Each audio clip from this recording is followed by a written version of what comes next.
People in the media cannot decide whether they are in the business of reporting news or manufacturing propaganda.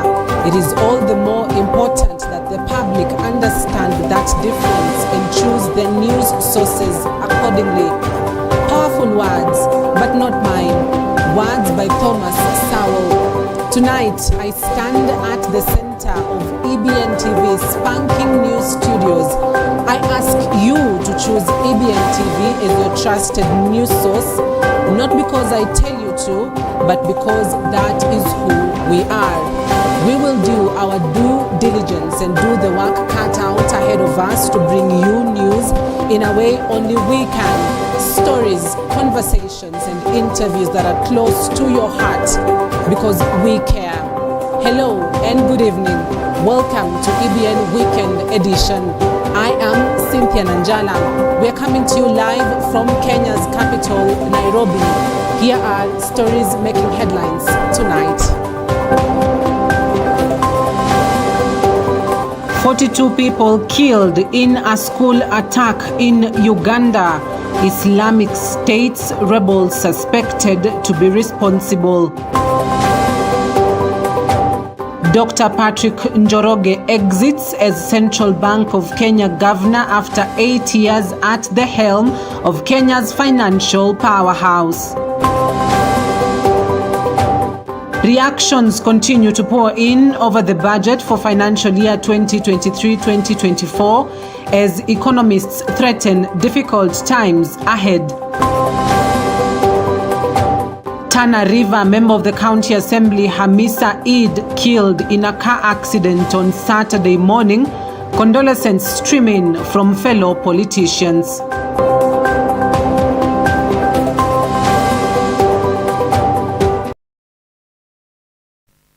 Indeed, we are glad that you've made time for us tonight. Welcome to the broadcast. You're watching EBN Weekend Edition. Your feedback is highly welcomed. Our SMS feedback line is 23993. Talk to us on our Facebook page, on EBN TV, and on YouTube, where this broadcast is live.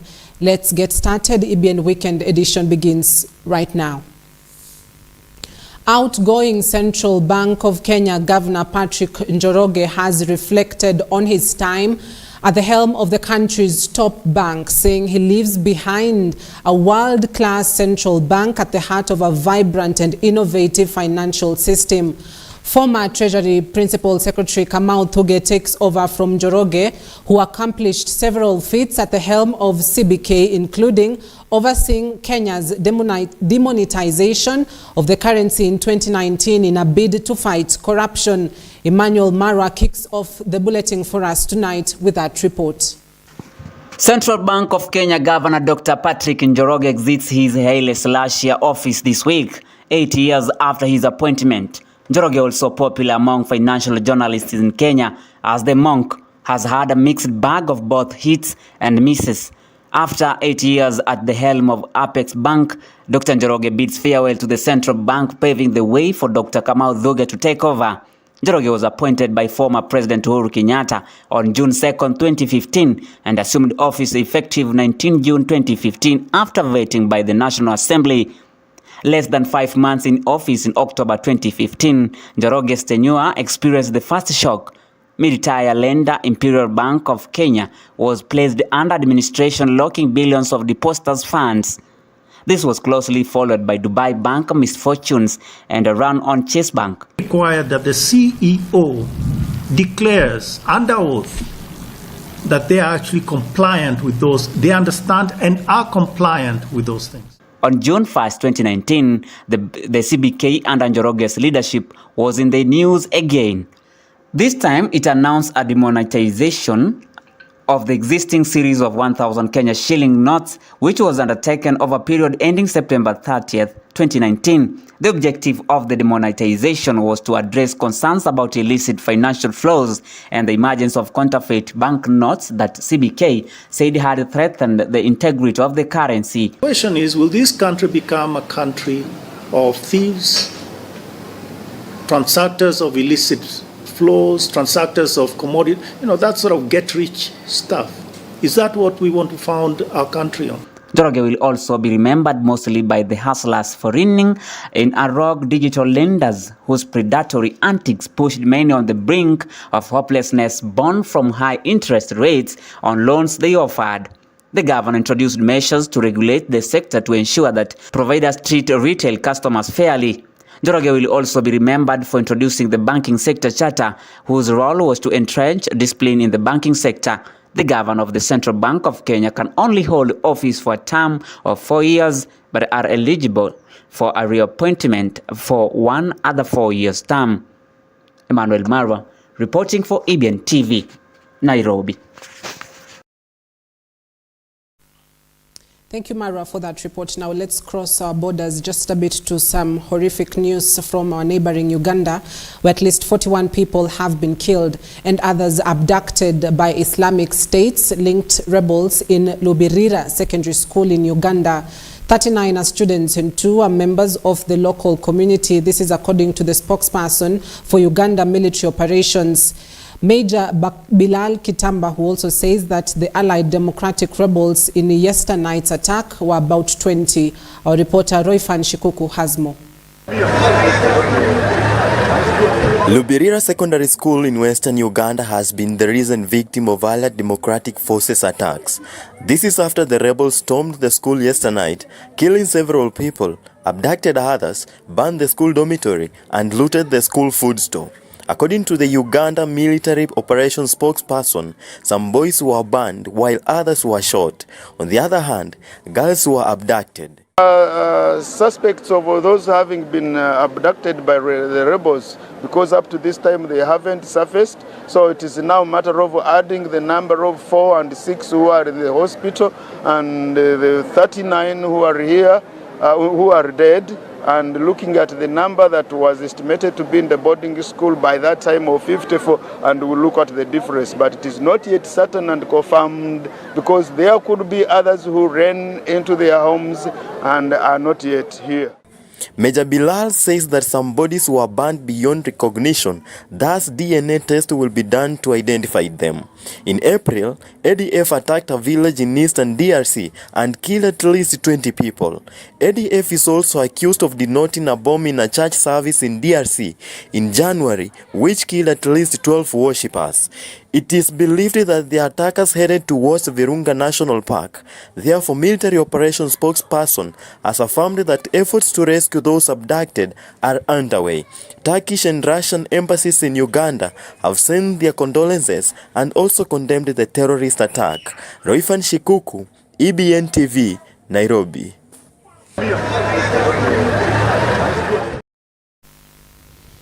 Indeed, we do condole with the families that have lost their loved ones. Now let's get back to the country, where members of the County Assembly have given the Salaries and Remunerations Commission, SRC, 1 week to revise proposed changes to their salaries, lest they down their tools. The development comes after SRC, in a circular on Wednesday, communicated that MCS will from next month take home 154,000 Kenyan shillings, up from 144,000, which symbolizes an increase of 10,000. The pay increment, which will be instituted in 2 phases, will also see the salaries of County Assembly speakers increased to 562,000 from 525,000 Kenyan shillings in this financial year. MCS are against the proposed pay hike on grounds that it is unfair, largely because county speakers, deputy speakers, majority and minority leaders are principally MCS but are paid much higher. Therefore, SRC must sit down with the stakeholders, which are county governments, county assemblies, and get to understand the views and perspective of representation, legislation and oversight roles of a member of a county assembly. And therefore, no representation in review and job evaluations of the county assembly, then there will be no remuneration. We will not be interested. Further to that, we saw a situation whereby SRC would want to set the speakers of county assemblies against members of the county assemblies. We are very particular as the speakers of county assemblies that the salary reviews and increment must start with the ordinary member of the county assembly, who is the basic of representation in this country. And therefore, once you are done with resolving issues affecting our members of the county assembly on matters of remuneration, then we can have discussion as speakers because we represent them. And therefore, what they are trying to do is not going to woodwink us as speakers about that. Then 3, there is no devolution without devolving. We cannot have resources cascaded from the national headquarters to the county headquarters. Services cannot reach the citizens of this country at the lowest level, and then we refer to that as devolution. We will not allow it. No resources at the ward level, then there is no need for devolution. We would rather have a centralized system, because what we're having in this country is 47 centralized system at the county headquarters. They must go to the wards, and that is the spirit of the Constitution. A section of leaders from North Rift region have embarked on drumming up support for the Finance Bill 2023 following the reading on Thursday. The leaders say the bill should not be reduced to the housing and fuel levies by those against it, citing that it has many benefits for Kenyans. Led by Sigor legislator Peter Lochakapong, the leaders said they will conduct a series of meetings in the region to give residents a better understanding of the controversial bill. The legislator pointed out that in the Kenya Kwanza budget and proposals are good for Kenyans. West Pokot County has 4 constituencies where 3 MPs, Peter Lochakapong of Sigor, Samuel Moroto of Kapenguria, and Titus Lote of Kacheliba voted yes. West Pokot Women Representative Rael Kasiwai of the Kenya United Party voted yes, while Pokot South Member of Parliament David Pkosing voted no for the bill. Juzi tulikuwa bunge mpaka saa 4 ya usiku na tukipitisha mambo ya serikali. Niliona saa ile pila alikuja hapa akitetea walimu, sijui kama wako hapa. Akasema tumewakosea. Lakini waje tuwakosee kwa saa hii, lakini baadaye wakati Kenya itaimarika, wewe sasa utafurahi. Kwa sababu mwingine alisema unajua wengi walipigania hata uhuru ya Kenya. Walipigania na tukakuja kuenjoy wenye tulikuja baadaye, si ndio? So kwa hivyo tunataka kusema ya kwamba katika ile budget na ile proposals kuna mambo mazuri. Shida tu ni kwamba wananchi wa Kenya wamereduce your finance bill ikuwe ni housing bill. Kila mtu anaongea kuhusu housing na mafuta. Mambo mengine mzuri iko katikati hapo hawasemi. Kwa sababu jana wakati waziri alikuja akapeana inaitwa budget highlights, akasema kwamba school feeding program imewekwa 5 billion. Na school feeding program ndio tuongelee saa hii chakula ya shule. Sasa wewe unapinga na unasema lete chakula kutoka wapi? School feeding program iko kwa hiyo budget. Na pesa inatoka kwenye tumesema. Wajana hiyo housing kama hapo ndio iko utata. Lakini ya school feeding program tunahitaji.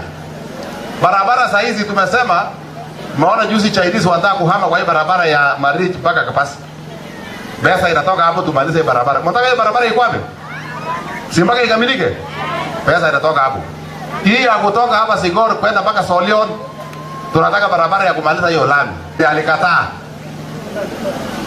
Alikataa na yeye wakati alikuwa juzi mahali, yeye alifanya commitment yote hii ya mambo ya barabara na kuweka nchi katika deni. Hao waliweka nchi katika deni, leo wanasema sasa tusitafute pesa ya kulipa ile deni.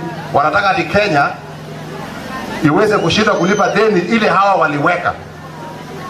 Alafu waseme sasa hao wameshindwa kuongoza nchi.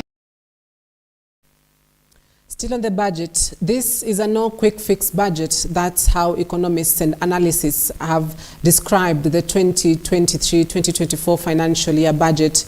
According to Mwendi Anyaga, an economist and consultant in the energy and petroleum sector, the Kenya Kwanza maiden budget has inflicted more pain on salaried taxpayers by raiding their pockets to finance the 3.68 trillion shillings budget, promising to revive Kenya's economic fortunes through painful tax measures. The buck now stops at KRA, which will need to collect approximately 380 billion shillings more to be able to finance this particular budget. There are no quick fixes here other than the government wanting to basically consolidate some gains in the economy that we may have achieved this far. But what struck me most was the boldness at which the government comes out to tell us, I will tax you anyway. I want to make life better for you, but I'll make it harder in the short term. But if you look at even what the government wants to what the government intends to allocate towards affordable housing, 3.2 billion, social housing another 3.3 billion, leaves me with some question marks. You now bring in some tax incentives to importation of the finished products. I mean, it now means that some of the local manufacturers may face it rough. The president has not been apologetic when it comes to telling us that he will tax us. He wants to make lives better. He has better plans for the future for all of us, but in the meantime we really have to pay for it. If the government gives some subsidies and then does not compensate the people who are having to pull money out of the pocket to make it happen, it does appear completely unfair, because it means you have given to Tom, made Jack pull money out of his pocket to give to Tom, and then you as a government, you don't compensate Jack. So I think it's only fair that the government compensates this as fast as possible. The government is reforming the agricultural sector to expand economic opportunities for the youth. President William Ruto said the government is committed to supporting farmers increase productivity. He noted that the government has removed tax on livestock feeds to make dairy farming more profitable. The government, he added, will support cooperatives to produce livestock feed locally to tame prices. The president made the remarks on Saturday during the 8th annual Dairy Farmers Field Day in Meru, where he opened the Meru Central Dairy Cooperative Union Factory Phase 2, boosting the plant's processing capacity. The event brought together more than 12,000 dairy farmers from the county, and he told the farmers that the government is invested in agro-processing and value addition, besides championing guaranteed minimum returns to fetch farmers more money. Na vile umesema governor, ni ukweli. Kama nyinyi hamungesikizana, rais angekuja hapa. Huyu rais wetu hataki pahali iko vita. Anataka pahali watu wanaungana kufanya maendeleo. Ndio wiki iliyopita rais alinituma hapa kwa mambo ya kahawa, nikakaa hapa siku 5. Leo rais amefika mwenyewe kwa sababu mko na amani. Kwa hivyo tunaomba viongozi ya Meru, governor, senator, MPs, MCA, muendelee kuwa na amani, muelewane, mfanye kazi pamoja, ndio mufaidike kwa hii serikali ya William Ruto ambaye nyinyi wenyewe ndio mlipigia kura. Sasa tuko na mpango ambayo itasimamiwa na serikali ya kuhakikisha kwamba chakula ya ng'ombe, ile nyasi, tutatafuta namna ya kukodesha mashamba, tutengeneze na tuwaletee kwenu kwa bei ya chini, ndio kila mkulima aweze kulisha ng'ombe wake. Jambo la kwanza. Material zile zingine zote ambazo zinatumika kwa kutengeneza chakula ya ng'ombe, tumesema tunaondoa ushuru kama serikali ya Kenya. Parents have been urged to be extra cautious with their children who have turned to the easily available internet, now acting as the digital parent. During this year's Day of the African Child celebrations held at Chumvi in Laikipia North with the theme, The Rights of the Child in the Digital Environment, it emerged that most young people are spending more hours on the internet not doing the right things. In the region, however, challenges of pornography have led to many school dropouts following increased teen pregnancies among young girls. According to Mukogodo Girls Empowerment Program Director Josephine Dirias, the region is trying to take back to school young mothers who have delivered and are willing to go back to learning. We have issues of cyberbullying. We have issues of possibly the children getting radicalized in quite a number of ways, or even getting materials that are not supposed to get to, that are not age appropriate. So one thing that we are asking is that the children should be guided, possibly by the teachers, on to where they should get the materials. And at the same time, we are asking the communities and all our stakeholders to also educate the parents, because majority of the parents don't know some of the dangers, but we need to embrace this As we mentor the children, as we do advocacy, we should also do it to the communities aloud, so that everyone is aware of the danger and they will not just leave their children. And at the same time, we should have actually a controlled use of the. Right now, I mean, we can't go away with the digitalization. It is there and we just need to embrace, and we just want to let the children know they can use the digitalization that is there and be safe. In the same case with the parent, how they take care of their children in a digital environment. The same case with the education, because quite a number of education materials are being accessed through the digital. So we want to move with the change that is coming. The digitalization that is in the community, and in line with the issues that we are dealing with, because teenage pregnancy, among other issues, is becoming a thorn in our flesh in the community. And if you listen to the community, they say that digitalization is in a way affecting, because the girls are having some affairs and they are able to communicate with the so-called boyfriends using the phone. And of course, they are able to access a lot of information using the internet that is there. And they can also be able to know that it's not safe for them being online. So even their parents should also be encouraged to monitor what is that they are doing online with those phones or laptops or whichever they have an access to the internet platforms. We also encourage the children to be very, very keen when they are using. We also encourage them not to be bullies online, but rather than use the platform that they are given to use things that are beneficial to them. Right now we know they can learn, they can access to their children's rights online, they can know they have different rights that guarantees them as a child. What a great celebration right there for African children. And we are all African children, so that was a day that was meant to empower women, young girls and young men, as well as boys across the African continent. Away from that, a multi-agency team on Friday visited the boundary between Kisii and the Nyamira counties in a bid to resolve the ongoing land tussle in the contested Keroka town. The team, led by Nyamira Environment and Lands Court, spent the better part of the day locating beacons that were used to mark the boundary. Keroka town sits on the border of the two counties, Kitutu Masaba in Nyamira County and Nyaribari Masaba in Kisii County. The two counties have been locked in a long-standing boundary dispute. Attempts to resolve the problem have crumbled, including an attempt by former governors James Ongwae of Kisii and John Nyagarama of Nyamira, who agreed during their first term to divide the town into two. As soon as we know where the boundary is, then each of the two counties will collect revenue on their site. And this is a boundary that was marked a long time ago. It has been there. I don't know why there is a dispute now. We've been having beacons. They are fixed areas, and just that there was some kind of encroachment. Let every person take home his own tomatoes.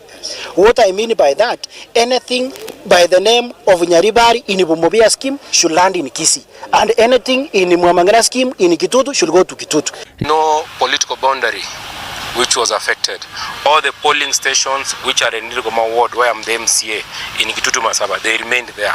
All the polling stations in Chuni ward, all of them which is in Nyaribari Masaba, they remained there. We only respect the political boundaries that are there, that have been given by IBC, because the IBC boundaries are clear, and the boundaries on the yellow line. The maps are there. You cannot come to use foreign maps here and then you are just telling us that those are the boundaries. No. If any party will want to disobey a direction which is given by the court, then of course there are consequences which the court will make. To some sad news, Hamisi Eid, the member of County Assembly for Chewani Ward in Tana River County, died in a road accident at Kanagoni area on the Garsen-Malindi Highway on Saturday morning. The body was taken to a mortuary in Malindi. Now, Eid was a first-term MCA elected under a UDA ticket. Before his elections, he served as a bodyguard for the governor of Tana River. Condolences streamed in from politicians following the death of the MCA.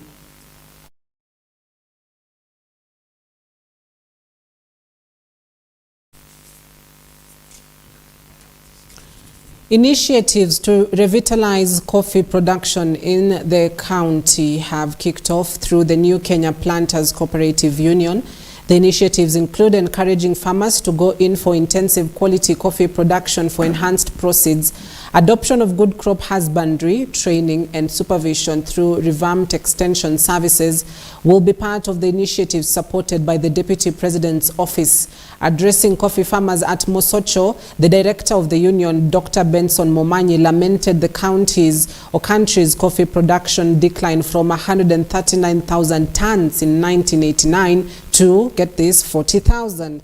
He explained a new approach to empower the area farmers to double their efforts in coffee growing. Tunaendelea na mambo ya ukulima wa kahawa vizuri, ingawa kuna changamoto jinsi ilivyo changamoto kwa kila mahali, lakini kama county tunaendelea kuwezesha wale maofisa wetu, maofisa sub county officers katika hii hali ya kuwawezesha wakulima wa kahawa ili walime kahawa ambayo ni nzuri na kahawa ambayo ni nyingi. Ingawa wakati huu ndio sababu tuko hapa siku ya leo kufanya sensitization, kuhamasisha watu na kuwaambia kwamba hapa Kisii County kahawa ni mmea wetu na tutaendelea vizuri kwa kupanda vizuri na kuwezesha wakulima watoe mimea ambayo ni nyingi. Kenya yetu hii tulikuwa tunalima kahawa na kahawa ilikuwa inatuletea pesa nyingi sana, lakini ilipofika hapo katikati ukulimaji na usalisaji wa kahawa ukawa umepungua sana. Mtaweza kukumbuka kwamba mwaka 1989 Kenya iliweza kutoa 130,000 tons of coffee kwa nchi hii, lakini tukifikia mwaka 2020 ile production iliweza kupungua kabisa, ikarudi up to 40,000. Na hivyo basi serikali ya awamu hii imeamua kwamba ukulimaji wa kahawa lazima uweze kuinuliwa, mkulima lazima aweze kupewa nyenzo, aweze kupewa nguvu na aweze kupewa mafundisho ya kumsaidia ili kuinua ukulimaji wa kahawa. Njiri ya kwamba wakulima hawajui jinsi ya kutoa kulima kahawa. Wakulima wanaonekana ni kama si watu ama si watu dunia hii. Ukiongea mambo ya mkulima anadharauliwa ni kama haziwezi ama ni mtu asiwezi. More than 5,000 liters of illegal alcohol was seized today in Lodwar in an operation to eradicate illegal alcohol conducted by the Deputy County Commissioner of Central Turkana County, Andrew Otuma. According to Otuma, the aim to continue the hunt for illegal alcohol in California, Kanamkemer, Soweto, Kambimawe and Makuti areas that are dangerous for illegal alcohol. This is happening after the Deputy President Rigathi Gachagua issued an order to the commissioners and chiefs to ensure that alcohol is not produced throughout the country. No operation ya polisi, napatikana kwa operation yao ni cross barabara. Nikianda ikapatikana na operation ya polisi, lakini sio kupatikana kwa sababu kwamba ni cross. Na siku ya leo tumekuwa katika zoezi la kukabiliana na pombe haramu katika sehemu ya California, Soweto na yale maeneo yamezingira hizo vijiji mbili. Na siku ya leo tumeweza kumwaga zaidi ya lita 2,000 ya pombe ya kaada. Pia tumeweza kumwaga zaidi ya lita 500 ya pombe aina ya Lozaro na pombe aina ya Chang'aa kama lita 100, na pia tumeweza kukamata watu 10 ambao ni wagemaji wa pombe haramu. Na pia katika hiyo operation tumeweza kukamata baadhi ya wachuuzi ambao wanatumia yale makaratasi yaliyopigwa marufuku ya polythene bags. Hili ni zoezi ambalo tutaendeleza katika eneo lote la Turkana ya kati, na hivi sasa maafisa wote wako katika hiyo operesheni kuhakikisha ya kwamba tumekabiliana na pombe haramu katika Turkana Central Sub County. Chiefs and police officers in Siaya risk losing their jobs for failing to act on sexual and gender-based violence cases that come to their attention. According to Siaya Deputy County Commissioner Robert Ngetich, cases of sexual and gender-based violence were rampant in the area, especially in Nyajuok sub-location, and there was need for administrators and law enforcement officers to up their game to reverse the trend. Ngetich called on the officers to ensure that they preserve evidence to help in nailing the perpetrators in courts of law. Any chief, any police officer who will not report or take action on all gender-based violence, we want to take action on you.